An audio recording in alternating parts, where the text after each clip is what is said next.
दोस्तों, भारत में लोकतंत्र है। लोकतंत्र का मतलब जनता का शासन। अब क्योंकि जनता का शासन है तो हर एक नागरिक की अहमियत है। सत्ता में आने के लिए हर पार्टी को जनता के समर्थन की जरूरत होती है और इसीलिए लोकतंत्र में हर किसी के वोट की अपनी अहमियत है। और यही कारण है कि चुनाव जीतने में जाति और धर्म बड़ी भूमिका अदा करते हैं और राजनीति में ये एक बड़ा खेल है, जिस पर आज हम अपनी स्पेशल रिपोर्ट लेकर आए हैं। नमस्कार, आप देख रहे हैं डीवी लाइव और मैं अंशिता श्रीवास्तव हाजिर हूं आपके साथ। उत्तर प्रदेश में जब बात चुनाव की होती है तो सबसे पहला सवाल यही किया जाता है कि किस पार्टी को किस जाति का समर्थन मिल रहा है, क्योंकि उत्तर प्रदेश में जातिगत समीकरणों को साधे बिना जीत हासिल नहीं हो सकती। जाति के नाम पर प्रदेश में कई पार्टियां फली फूली और प्रदेश की सत्ता तक पहुंची। उत्तर प्रदेश के इस समीकरण को जिसने समझ लिया, समझो उसकी जीत पक्की, और जो इसमें फेल हुआ वो सत्ता से भी दूर हो गया। यही कारण है कि 2022 में होने वाले उत्तर प्रदेश विधानसभा के चुनाव की घोषणा होने से पहले ही नए जातीय समीकरणों को बिठाने की शुरुआत हो चुकी है। प्रदेश में 19% जनसंख्या मुसलमानों की है और ये माना जाता है कि यूपी में मुसलमान उसी पार्टी के साथ जाएगा जो बीजेपी को हराती हुई दिखाई देगी। मुसलमानों के बाद रविदास समाज की संख्या प्रदेश में सबसे ज्यादा है।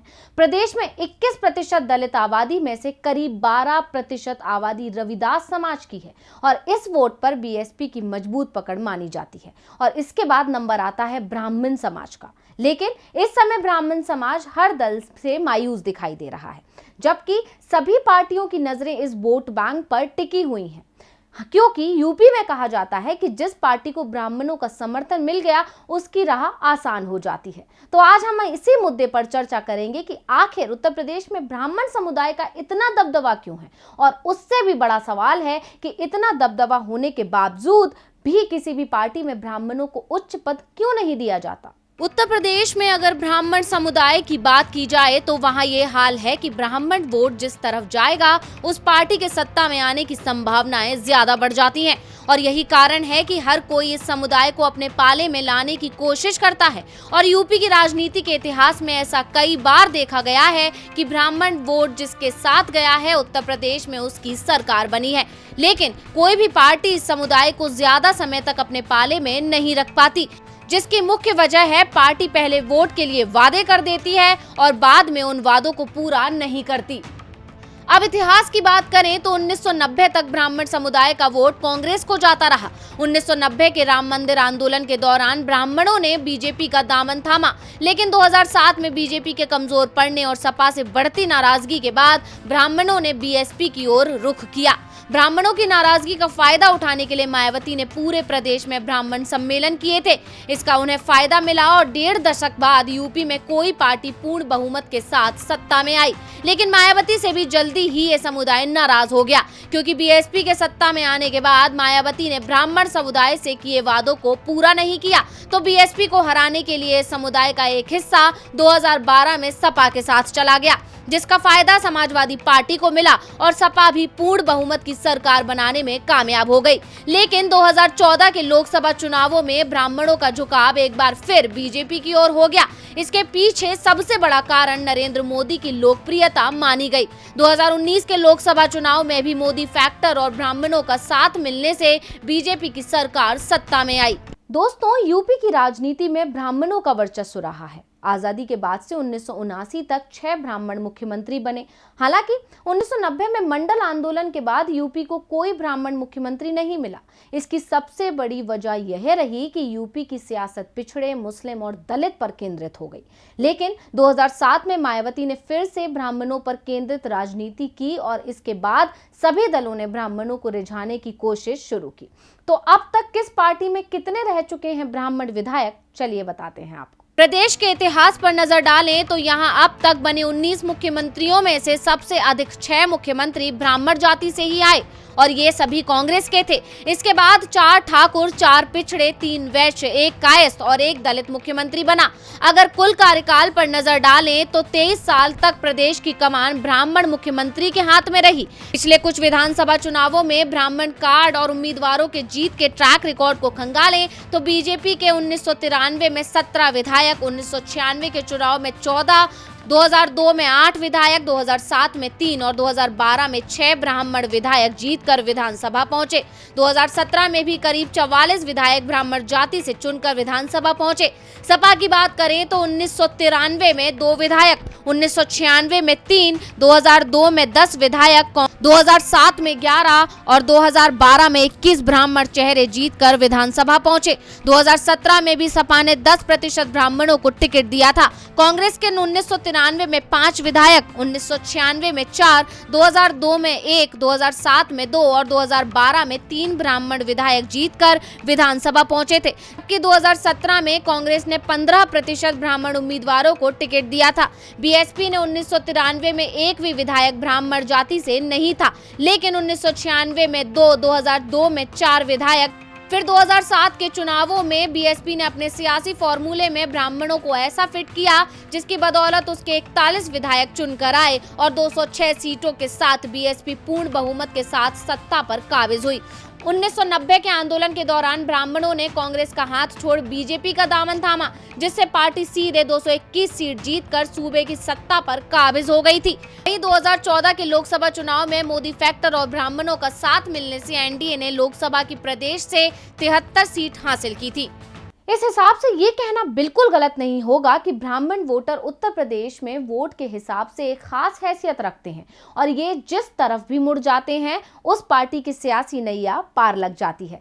यही वजह है कि 2022 के सियासी रण में कोई भी दल इनकी नाराजगी का जोखिम नहीं उठाना चाहता और सभी अपनी अपनी तरह से ब्राह्मणों को रिझाने की कोशिश में लगे हुए हैं। दरअसल ये होड़ तो पिछले साल ही शुरू हो गई थी।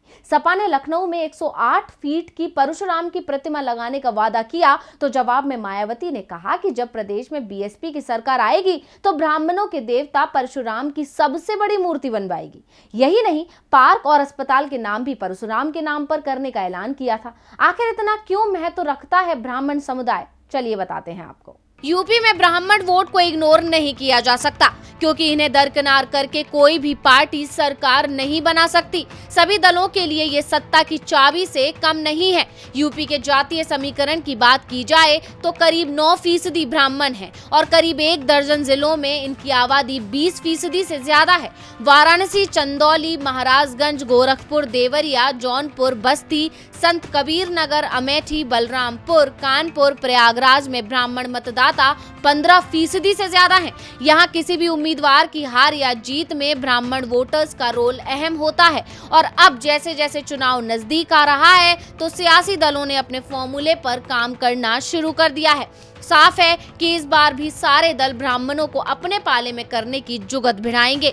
मायावती ब्राह्मण सम्मेलन कर रही हैं। बीजेपी जितिन प्रसाद को लेकर आई है और दावा किया जा रहा है कि जल्द ही उन्हें बड़ी जिम्मेदारी भी मिलने वाली है। सपा परशुराम की मूर्ति स्थापना कर रही है तो कांग्रेस भी ब्राह्मण नेताओं को जिम्मेदारी देकर उन्हें साथ लेना चाहती है।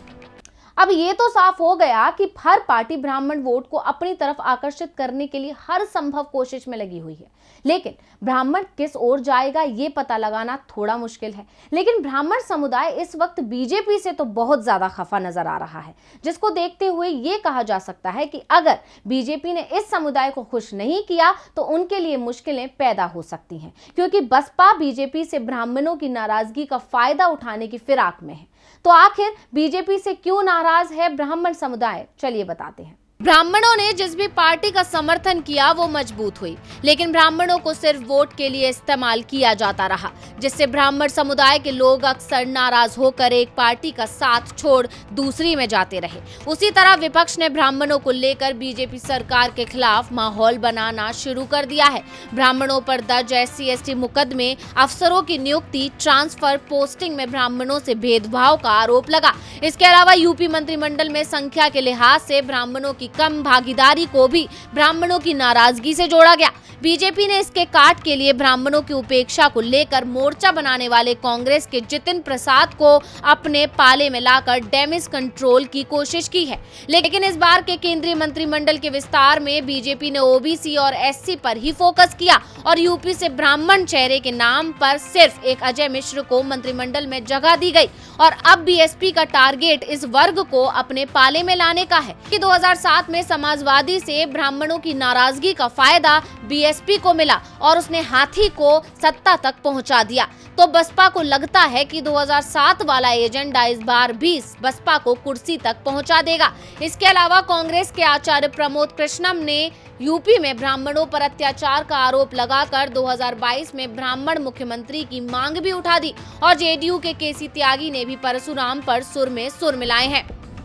अब सभी पार्टियां ब्राह्मण समुदाय के पीछे भाग रही हैं, लेकिन ब्राह्मण समुदाय को लुभाने में कौन सी पार्टी सफल होगी, इस पर सभी की नजर टिकी हुई है। और ब्राह्मण अपना विश्वास किस पार्टी पर जताएगा, ये तो 2022 में होने वाले चुनाव का परिणाम ही बताएगा। लेकिन हाल की स्थिति को देखते हुए लगता है कि बीजेपी के लिए ये राह थोड़ी कठिन हो सकती है, क्योंकि मंदिर के नाम पर चुनाव लड़ने वाली बीजेपी के पास अब कोई मुद्दा तो बचा नहीं है जिससे वो ब्राह्मणों को लुभा पाए। कुछ लोगों का तो यहां तक कहना है कि हो सकता है बीजेपी इस बार भगवान राम के चेहरे पर ही चुनाव लड़े।